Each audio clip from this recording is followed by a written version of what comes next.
హనుమాన్ చాలీసాకు సంబంధించి పూర్తిగా తెలియకపోయినా కూడా ఏదేని సందర్భాల్లో మనం భయభ్రాంతులకు గురవుతున్నప్పుడు తప్పకుండా హనుమాన్ చాలీసాలో ఒక దోహ అయినా కనీసం ఒక లైన్ అయినా చాలామంది అనుకుంటూ ఉంటారు.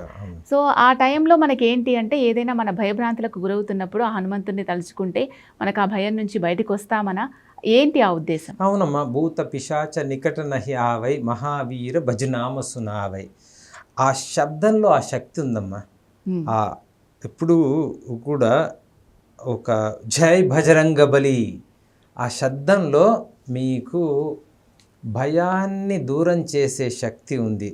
మనము హనుమ అంటే వాక్య కోవిద అని ఈ విషయాన్ని మనం పూర్తిగా ఆస్వాదించాలంటే బృహదారణ్యక ఉపనిషత్తులో శిక్షావల్లి అంటుంది. అందులో హనుమ అంటే ఏంటి అని వివరంగా వివరిస్తారు.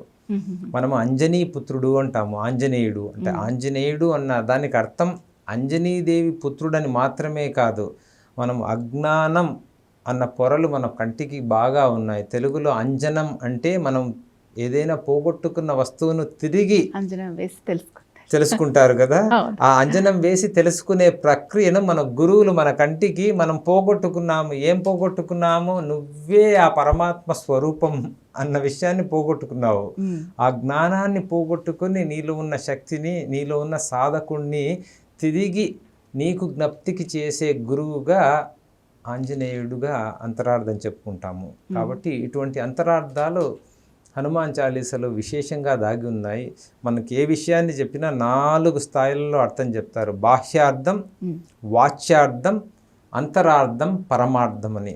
అలా మనం తవ్వుతూ పోతే దొరికే నిధులు ఎన్నో ఉంటాయి హనుమాన్ చాలీసాలో.